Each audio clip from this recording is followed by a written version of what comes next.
یہ ڈاکٹر اور انجینئروں اور جو ہے نا وہ باقی لوگوں کے جو ہے وہ بس کی بات نہیں ہے۔ وہ انسان جس کا تعلق ہوگا کسی شیخ سے، کسی بڑے سے، کسی بزرگ سے، اور اس کے آگے اس نے اپنے آپ کو ڈال رکھا ہوگا، وہ پھر چاہے گا، اسی کو لالچ آئے گا۔ جیسے موسیٰ علیہ السلام کی ہی طبیعت میں یہ بات آئی کہ اللہ تبارک و تعالیٰ کے آگے انہوں نے یہ بات پیش کی کہ یا رب میں آپ کا دیدار چاہتا ہوں، کیونکہ موسیٰ علیہ السلام جو تھے ان کا اللہ تبارک و تعالیٰ سے بہت ہی عجیب تعلق تھا۔ سارے انبیاء میں سے ایک امتیازی تعلق جو موسیٰ علیہ السلام کو ملا ہے وہ یہ ملا ہے کہ موسیٰ علیہ السلام جو تھے اللہ تبارک و تعالیٰ سے، اللہ تبارک و تعالیٰ موسیٰ علیہ السلام سے ہم کلام ہوا کرتے تھے۔ لیکن بولنے کے اندر بھی انسان جو ہے وہ احتیاط رکھے کہ بڑا جو ہے اس کو کلام میں بھی بڑا ہونا چاہیے۔ ہم جو پیش کر رہے ہیں تو ہمارے کلام میں بھی بڑے کو بڑا ہونا چاہیے، عطا کرنے والے کو اوپر ہونا چاہیے اور مطیع کو جو ہے وہ نیچے ہونا چاہیے۔ تو اللہ تبارک و تعالیٰ جو ہے وہ موسیٰ علیہ السلام سے ہم کلام ہوا کرتے تھے۔ یہ جو ہم کلامی تھی اس نے یہ جوش پیدا کیا، یہ جذبہ پیدا کیا، موسیٰ علیہ السلام نے شوق پیدا ہوا اس کے اندر کہ یا اللہ میں آپ کو دیکھنا چاہتا ہوں، میں آپ کا دیدار کرنا چاہتا ہوں۔ اسی طرح جب کوئی سالک جو ہے وہ دین پر چلنا شروع کرتا ہے، اپنے شیخ کو دیکھ رہا ہوتا ہے، اس سے تاثرات لے رہا ہوتا ہے، اس کی باتیں سن رہا ہوتا ہے، اس کا کلام جو ہے، شیخ کا جو کلام ہوتا ہے وہ اس کے اوپر اثر کر رہا ہوتا ہے، نہیں کر رہا ہوتا وہ الگ بات ہے، لیکن جس کو تو کر رہا ہوتا ہے۔ ویسے ایک بات یہ ہے کہ جو سن رہا ہوگا اس کو عمل اثر بھی کر رہا ہوگا۔ جو روح سے روح کا تعلق ہے نا وہ تو 100% ایکٹیو ہوتا ہے۔ روح سے جو روح کا تعلق ہوتا ہے، جو شیخ کے دل کی توجہات ہوتی ہیں وہ تو 100% اثر کر رہی ہوتی ہیں۔ جس وقت بھی انسان جو ہے وہ توبہ کرتا ہے، وہ توجہات اپنا کام دکھاتی ہیں اور نیند کے اندر سے کیفیات وہ پھوٹنے لگتی ہیں۔ لیکن جب وہ جو مرید ہوتا ہے وہ اپنے شیخ کے ساتھ چل رہا ہوتا ہے، پھر رہا ہوتا ہے، اس کے پیچھے جو ہے وہ اپنے وقت کو گزار رہا ہوتا ہے، اس کے ادب میں لگا ہوا ہوتا ہے، یہاں تک کہ صرف ذہن میں گمان ہی کر رہا ہوتا ہے کہ میرا شیخ جو ہے وہ میرا استاد ہے، میرے والد کی طرح ہے، اور اس کے ہاتھوں میری اصلاح ہوگی، جس طرح میرے والدین جو ہے بچپن میں جب میں گندا ہوتا تھا تو میرے والدین مجھے صاف کر دیا کرتے تھے، اسی طرح جو دنیا میں روزانہ گندا ہو کے اپنے شیخ کے پاس واپس آ جاتا ہوں، میرا شیخ جو ہے جب میں اس کی مجلس میں بیٹھتا ہوں تو مجھے دوبارہ دھو دے گا۔ ایسے سالک کے، جو سالک ایسا جذبہ رکھتا ہوگا، صرف یہ نہیں ہوگا کہ میں نے آنا ہے شیخ کا دیدار کرنا اور چلے جانا ہے۔ کہتے ہیں کہ لوگ، جو ہم نے سنا تھا یہ باتیں جو ہیں یہ ظاہر ہے، کہتے ہیں کسی اللہ والے کی نظر لگ جائے تو انسان جو ہے وہ سونے کا ہو جاتا ہے۔ کسی اللہ والے کی ایسی نظر لگ جائے تو انسان سونے کا ہو جاتا ہے۔ ہم اسی لیے جو ہے وہ اللہ والوں کی نظروں سے بچتے ہیں۔ سونے کے ہو گئے نا تو پھر کیا کریں گے؟ ہم اللہ والوں کی نظروں سے بھائی دل سونے کا ہو جاتا ہے۔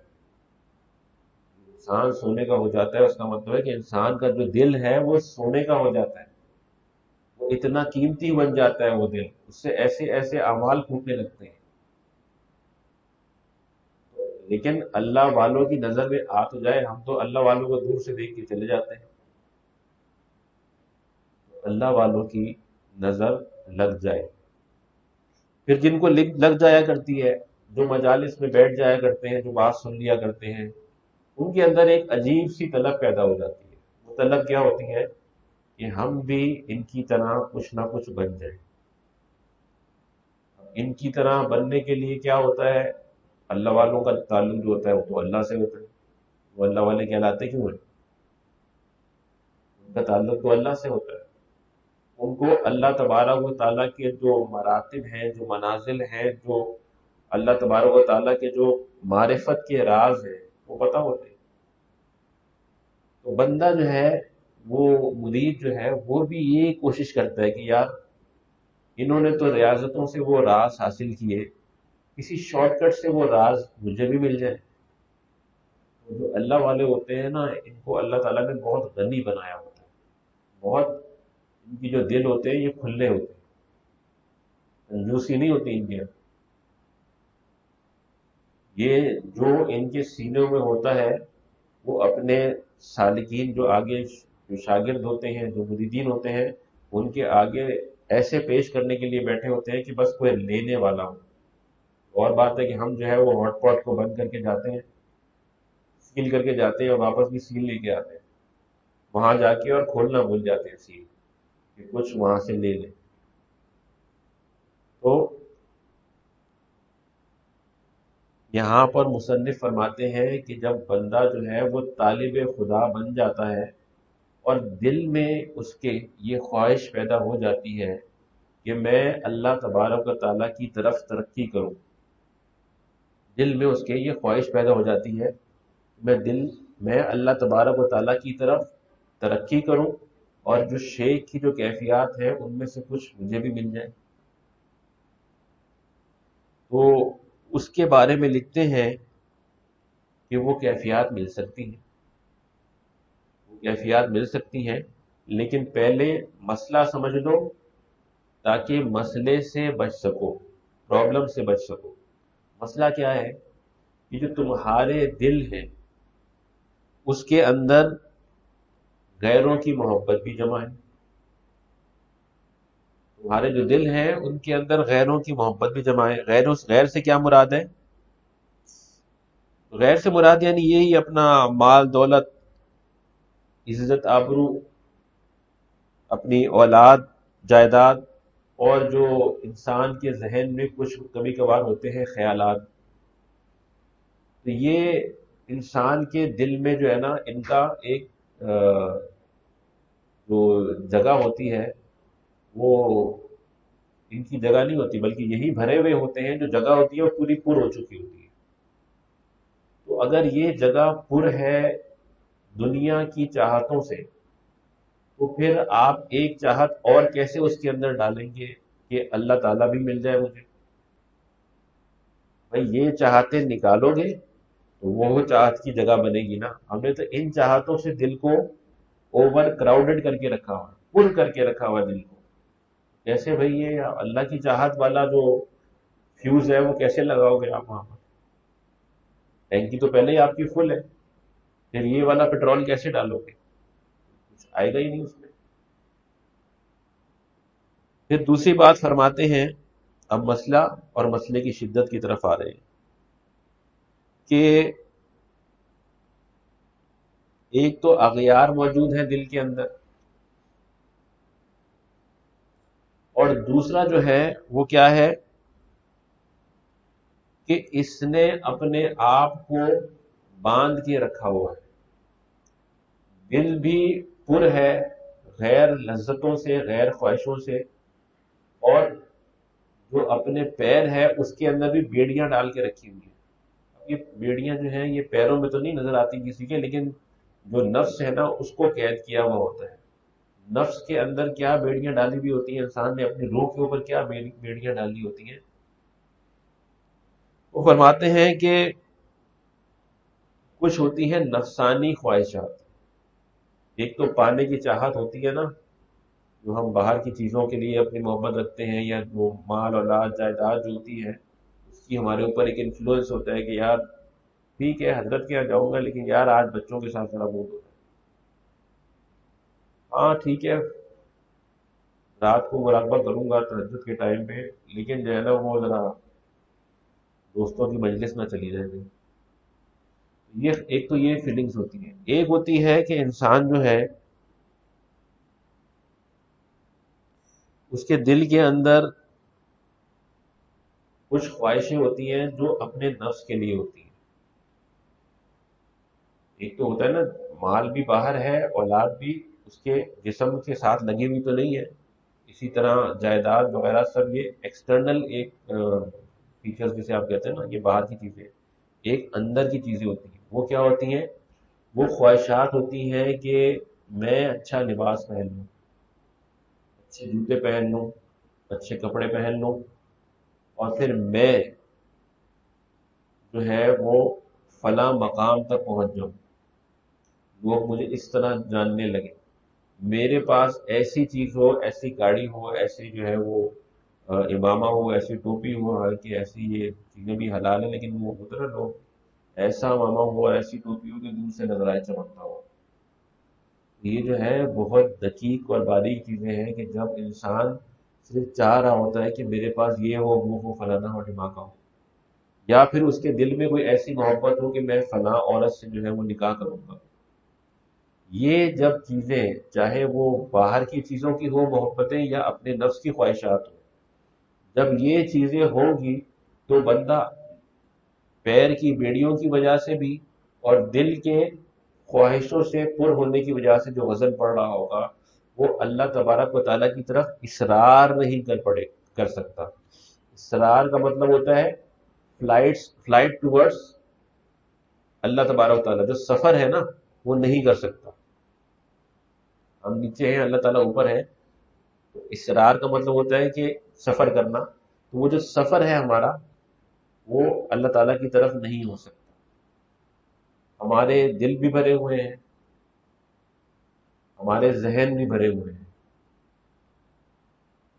کوئی جب ذہن بولتا ہے تو دل اور دماغ جو ہوتا ہے نا اس کو ملا کے جو ٹرم بنتا ہے وہ ذہن بنتا ہے۔ ذہن کا ہوتا ہے، دماغ تو ہے، دل بھی ہے، ذہن کا ہے، انسان کے دل میں ذہن کا ہے۔ تو خیر یہ ذہن جو ہے یہ ایک وہ سمجھیں کہ روحانی دماغ بھی ہوتا ہے، لیکن جو آپ کا دل جو ہے اور دماغ جو ہے یہ جو فیصلے کر رہا ہوتا ہے، تو یہ اس کو وہ سمجھ لیں کہ انسان کا ذہن بن رہا ہے، کہ دل بھی وہی چاہ رہا ہے اور دماغ جو ہے اس کے لیے پرووائڈ کر رہا ہے، تو یہ ذہن بن رہا ہوتا ہے۔ بہرحال وہ فرماتے ہیں کہ اگر یہ ساری چیزیں موجود ہیں تو پھر مشکل ہے کہ انسان جو ہے وہ اللہ تبارک و تعالیٰ کی طرف پہنچ سکے۔ اب اس کا حل کیا ہے؟ تو حل بتا دیا، ان سب چیزوں کو نکال دے گا تو اللہ تعالیٰ کی طرف پرواز شروع ہو جائے گی۔ ان سب چیزوں کو نکال دے گا تو اللہ کی طرف پرواز شروع ہو جائے گی۔ ان سب چیزوں کو اب نکالے گا کیسے؟ ان سب چیزوں کو نکالے گا کیسے؟ یہ ساری چیزیں جو ہیں یہ تو نظر بھی نہیں آتی، خواہشات تو نظر بھی نہیں آتی، اپنے آپ کو ایویلویٹ کس طرح کرے گا؟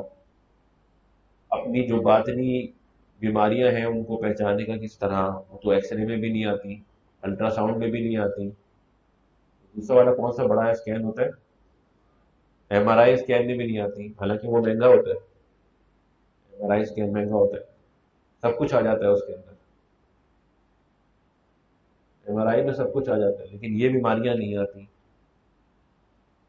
اس کے لیے جو ہے وہ اہل نظر کے پاس جانا پڑے گا، اور اہل نظر وہ اللہ والے ہوتے ہیں۔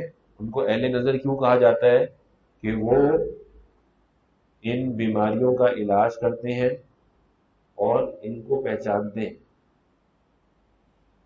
وہ آپ سے جو ہے تو یہ نہیں کہ آپ کو لٹا کے اور آپ کو دم کر کے یا آپ کے ایکس رے نکال کے کوئی اور گاما رے لگا کے آپ کو چیک کریں گے، وہ آپ سے مل کے، آپ سے بات کر کے، آپ کو اپنی صحبت میں لے کر یہ ساری بیماریاں جو ہے وہ سمجھ لیں گے، اور پھر آہستہ آہستہ آپ کو ان کا علاج بتاتے جائیں گے، بلکہ بتاتے بھی نہیں ہیں، الحمدللہ ہم نے تو یہ دیکھا ہے کہ وہ علاج ہی فرما دیتے ہیں۔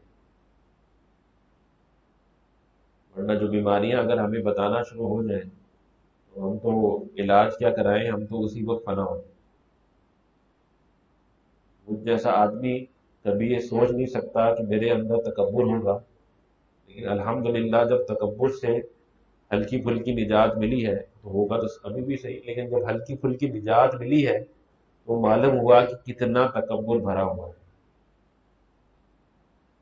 دراصل جو چار کتابیں پڑھ لینا، چار کتابیں جو پڑھ لینا،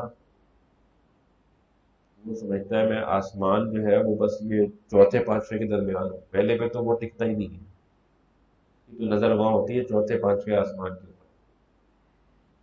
بس یہ دو کتابیں اور پڑھی تو دو آسمان، اور بس اس کے بعد تو ڈائریکٹ عرش تو ہاتھ میں پکڑنا ہوتا ہے۔ تعلیم جو ہوتی ہے وہ یہ نہیں ہوتی جو آپ کو یہ سکھائے کہ آپ کا مقام کہاں پر ہے. تعلیم، علم، یہ وہ سکھاتا ہے کہ آپ کی جو ہے انتہا جو ہے وہ کہاں ہے. بندہ انتہا کو پہچانے اپنی، میں یہاں تک جا سکتا ہوں، میری بس یہ ہے ایک مقام یہ ہے، اس سے اوپر میں نہیں جا سکتا. اللہ تعالیٰ نے میرے لیے رکھا ہی نہیں ہے، مجھے دیا ہی نہیں ہے، مجھے بتایا ہی نہیں ہے. اس سے آگے میں نہیں جا سکتا. اب مجھے ضرورت ہے، اب مجھے کسی کے ہاتھ پکڑنے کی ضرورت ہے، اب میں آگے بڑھ سکتا ہوں. جو آدمی اپنی لمیٹیشنز کو پہچان لے وہ عالم ہوتا ہے. حضرت علی رضی اللہ تعالیٰ عنہ کے پاس ایک شخص آیا. حضرت علی رضی اللہ تعالیٰ عنہ کے بارے میں آتا ہے کہ علم و فضل کا جو ہے وہ دروازہ ہے. وہ علم اللہ کے نبی صلی اللہ علیہ وسلم نے ہمیں عطا فرمائے، اللہ تبارک و تعالیٰ کی جو طرف سے ان کو حاصل ہوئے تھے، ان کا دروازہ علی رضی اللہ تعالیٰ عنہ. حضرت علی رضی اللہ تعالیٰ عنہ کے پاس ایک شخص آیا. اس نے یہی سوال کیا کہ میری لمیٹیشن کیا ہے، انسان جو ہے وہ کیا کر سکتا ہے کیا نہیں کر سکتا، مجھے کیسے اندازہ ہو، کتنا جو ہے وہ اللہ کے بس میں ہے، کتنا جو ہے وہ انسان کے بس میں ہے. ان کا اچھا ٹھیک ہے تم کھڑے ہو جاؤ. کھڑا ہو گیا. اس نے کہا جی ایک ٹانگ پہ کھڑے ہو. ایک ٹانگ پہ کھڑا ہو گیا. اس نے کہا جی دوسری ٹانگ بھی اوپر کرو. اس نے کہا جی یہ نہیں کر سکتا. کہا بس یہ تمہاری لمیٹیشن ہے، اتنا تم کر سکتے ہو اتنا تم نہیں کر سکتے. اللہ تعالیٰ نے تمہیں لمٹ کے ساتھ بنایا. جو آدمی اپنے لمٹ کو پہچان لے، علم والا وہی ہوتا ہے، وہی کامیاب ہوتا ہے. تو اللہ تبارک و تعالیٰ کی طرف پرواز جب شروع ہوگی، اللہ کی جو معرفت ہے وہ حاصل ہونا جب شروع ہوگی، جب انسان اپنے آپ کو پیش کرے گا اپنا علاج کروانے کے لیے، صرف ہائیڈ اینڈ سیک کھیلنے کے لیے نہیں. یہ بار بار میں یہ بات عرض کر دیتا ہوں، مجھے افسوس بھی ہوتا ہے. ہائیڈ اینڈ سیک نہیں کھیلنا شیخ کے ساتھ، شیخ کے سامنے پیش ہونا ہے. شیخ کے سامنے کم سے کم اپنے حالات کو ضرور رکھنا ہے. جو لوگ دوسرے علاقوں میں رہتے ہیں، دوسرے شہروں میں رہتے ہیں یا کسی اور ملک میں رہتے ہیں، وہ کم سے کم جو ہے وہ مہینے میں ایک دفعہ جو ہے وہ ضرور اپنے حالات شیخ کو بتائیں اور متوجہ کروائیں شیخ کو کہ ہمارے ساتھ یہ مسئلہ ہے، ہم یہ فیل کر رہے ہیں، ہم یہ کرنا چاہ رہے ہیں، ہم سے نہیں ہو رہا. جب شیخ کے سامنے جائیں گے، اپنے حالات بتائیں گے، اس کی مجالس میں بیٹھیں گے، تو دل سے جو ہے وہ آپ کو مجالس کی برکت سے، مراقبے کی برکت سے، اذکار کی برکت سے پھر جو دل کی تمنائیں ہیں وہ بدل جائیں گی. دل کی جو تمنائیں ہیں وہ بدل جائیں گی، اور انشاءاللہ پھر وہ جو نصیب ہوگا وہ صرف اور صرف جو پاک اور صاف خواہشات ہیں وہ نصیب ہوگی. جو بیماریاں ہیں دل کی، یہ دل سے بالکل فارغ ہو جائیں. جی جی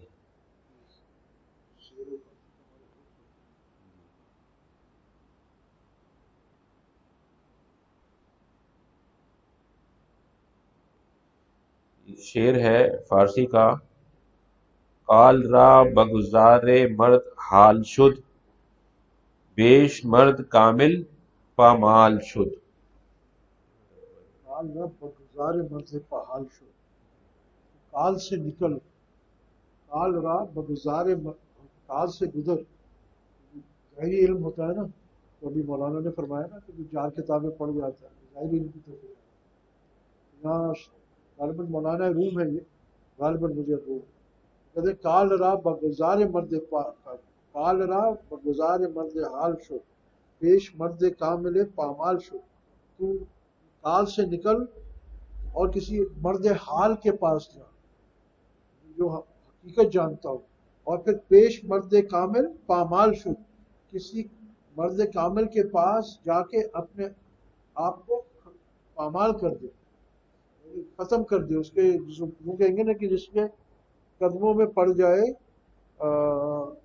یعنی بالکل اپنے آپ کو کسی مرد کامل کے پھر حوالے کر دے. جس طرح وہ کہتے ہیں نا کہ ان کا غسل دینے والے کے حوالے ہو جاتا ہے نا، وہ جس طرح چاہتا ہے.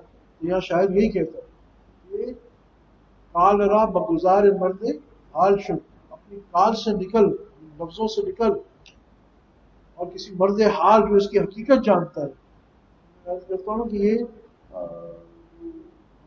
روح پڑھتے ہیں ان کی ایک حقیقت ایک حال ہے، قرآن کا بھی ایک حال ہے، حدیث مرابعہ کا بھی ایک حال ہے. ہم کال پڑھ سکتے ہیں ظاہری مگر حال تک نہیں پہنچ سکتے، اور مقصود اس حال تک پہنچتا ہے. حال بھی پڑھنا ہے اور پھر حال بھی پہنچنا ہے. یہاں اصل مقصود ہے وہ حال جاننا. تو اس کے لیے کیا کہتا ہے، کال را بگزار مرد حال سے حال شد، کال کال سے نکل اور کسی مرد حال کے پاس پہنچ. اور پھر دوسرے میں کیا کہہ رہا ہے، کیا پیش پیش مرد مرد کامل پامال شد. پاما. اور اس کا وے آؤٹ کیا ہے کہ کسی مرد کامل کے پاس جا کے اپنے آپ کو اس کے سامنے جا کے بچ جا، ختم ہو جا، یعنی اپنے خواہشات سے ایسے خالی ہو جائے تو جو وہ کرے کہے وہ کرتا جا، تو بھی مرد حال بن جائے.